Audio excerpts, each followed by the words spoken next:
ఈ రోజు నేను ఈ టెంకాయలో ఉన్న నీళ్లు ఒక్క చుక్క బయటకు పోకుండా అందులో ఉన్న కొబ్బరిని అయితే బయటకు తీస్తున్నాను. అందుకోసం 2 టెంకాయలు అయితే తీసుకుని వచ్చాను. ఇంకా లేట్ లేకుండా అందులో ఉన్న కొబ్బరిని అయితే తీసేద్దాం.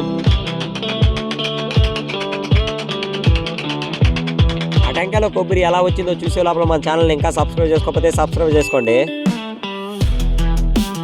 ఆ టెంకాయలోంచి ఒక్క చుక్క బొట్టు నీళ్లు కింద పోకుండా తీద్దాం అనుకున్నాను. కాకపోతే ఉన్న నీళ్లు మొత్తం బయటకు వచ్చేసి ఆ తర్వాత చూడండి ఆ టెంకాయలో ఉన్న కొబ్బరి ఏ విధంగా బయటికి తీసాను.